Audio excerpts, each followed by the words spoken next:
Sveiki. Jau. Čau. Labs laiks, ne? Superīgs. Dzirdēju kaut kas jauns jums te top. Top, izlasa top. Stihijas viņu nedaudz ir aizkavējušas to iznākšanas, teiksim, datumu, bet mēs pārvarēsim stihijas, kā mēs to... Kas tur notiek? Kas tāda ir pa izlasi? Tie ir skaņdarbi, Dirty Deal Audio dalībnieku instrumentālie skaņdarbi lielākoties, arī viens remixs, vai ne?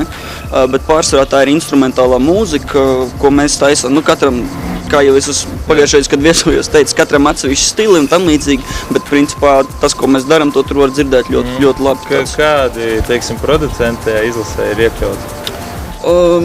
Niklaus, Netīrās cilpas, 181H, Ansis, Omteks, Kodeks, palīdziet man.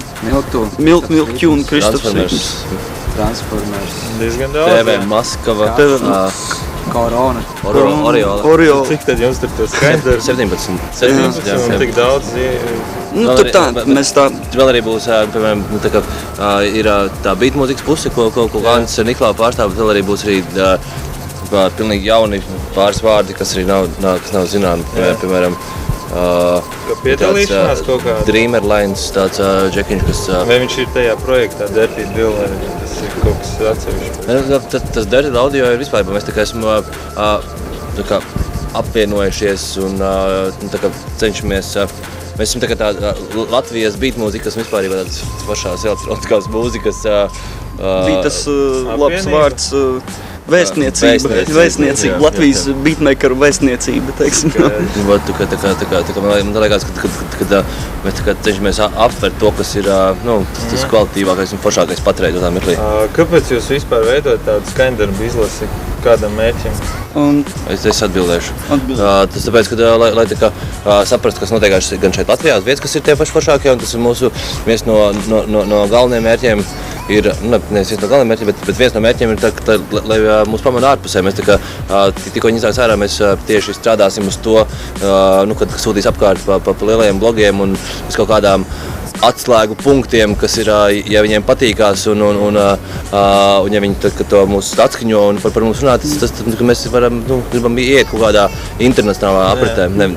Kā portfolio, principā, arī tā, lai ir kaut kas reprezentē to kolektīvu kopā. Es zinu, ka Niklaus taisa tur izpildītājiem mūziku, Ansis arī un daudz pārējie, kas tajā projektā iesaistīja.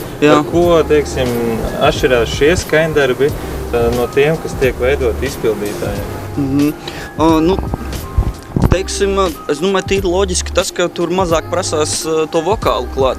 Taisot reperiem vai ne beatus, bieži jāpadomā par to, lai tur paliktu vieta arī vokālu. Vairāk laikam, tā kā skaņdarbs ir. Jā, pats par sevi ar savu kompozīciju un tam līdzīgi. Tā kā gatava dziesma. Jā. Es vienkārši cenšos saprast, teiksim, elektroniskās klubu mūzikas DJ, viņi taisa tās izlases vairāk tā kā klubiem, kurš dejotājiem. Kam jums, kāda ir tā auditorija, kam jūs to veidojat vairāk? Problēma nosacīšu, tā ir arī deju mūzika. Deju mūzika? Tieši tā, Tā ir kakla mūzika.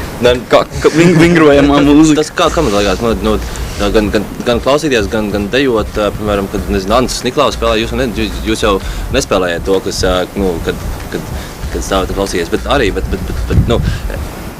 liekas, ka tas ir, pa lielam tas ir, koncertdejas, bet pa lielam, pat dejas.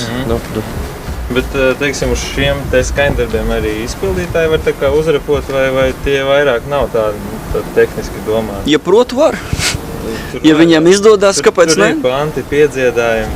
Tur ir sekvences, teiksim tā, tur ir, bet principā, galvenokārt tas ir domāts kā atsevišķi tāda esība, vai ne, tie skaņdarbi, tās kompozīcijas, bet... Kāda skrečošanas elementi arī tur ir iepīt? Mēdz būt, DJs Vinvins mēdz parādīties arī ar mums pasākumos un pieskračot kaut ko klāt ar Oriolu, paspēlēt, vai ar tabli mēs vēl nenosaucām, man liekas, tablis arī pie mums. Jā. Tā izlase būs tā kā taustāmā veidā vai interneta relīze? Digitāli tikai.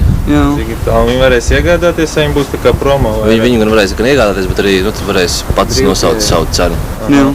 Līdzīgi kā Skūtoņiem bija, tas pēdējais albums. Jā, viņam bija paldies. Kā vēl 1000 cilvēkiem un mūziķiem bandkampā. Jā, vienkārši tas, kas pēdējais. Skaidrs, labi, tad novēlu veiksmi jums. Bet ne, es vēl piemetināt, tālāk, piemēram, no kodeka puses, tur nebūs beat mūzika, bet tas ir vairāk uz skvī pusi.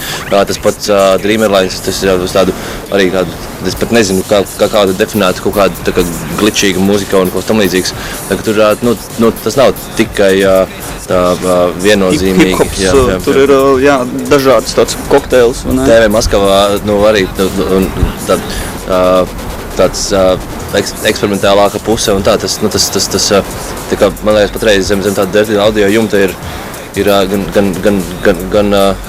gan tā beat mūzikas puse, gan hip-hopiņa puse, gan vēl viss kaut kas. Daudz basa mūsu vienot, varētu teikt. Ir eksperimentāls. Jā, ritms un kā Niklaus teiks, kakla mūzika. Skaidrs, tad novēlam veiksmi pabeigt izlasi un gaidām tuvākā laikā, tad, ja to relīzi. Jā, veiksmi dzīvsudrabam arī. Un tagad neliela jaunumi, kas tuvākā laikā gaidām, tā kā skatāmies tālāk. 31. maijā Edvardiem solo koncerts Nabaklabā. Tev tur jābūt. 8. jūnijā pašmāju beatmakeriem pasākums tepat Rīgā vecajā tabakas fabrikā. Būs arī viesi no Francijas, bet cīkāka informācija, kas un kā, meklēt Facebook, Slīpsvītra, Dirty Audio. Ejam tālāk. 9. jūnijā repa festivāls Ritms un plūsma. Arī Nabaklabā. Sīkāka informācija zemāk. Savukārt, tiem, kam patīk dejot, Ghetto Dance ir uzņēmis lieliskus apgriezienus. Nākošais koncerts Jēkabpilī. Nātram nesen iznācis singls no topošā EP, kur jau tuvākā laikā jūs varēsiet dzirdēt, kas un kā. Nātrs draugiem LV mūzikas sadaļā. Savukārt nākamnedēļ jaunais raidījums Dzīvsudrabs, kurā jūs redzēsiet interviju ar DJ AG. Tad līdz nākamajai reizei ar jums bija Andris Kojamets. Uz redzēšanos!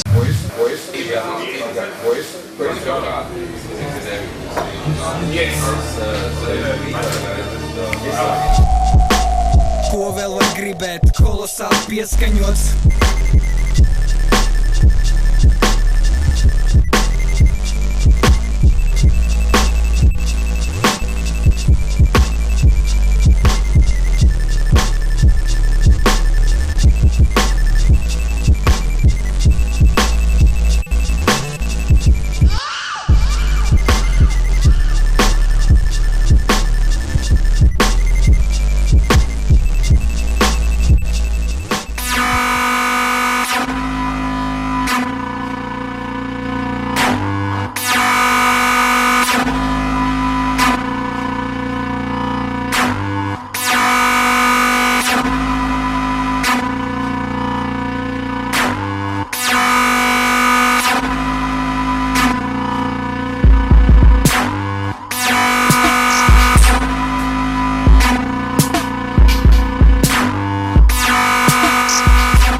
Oh,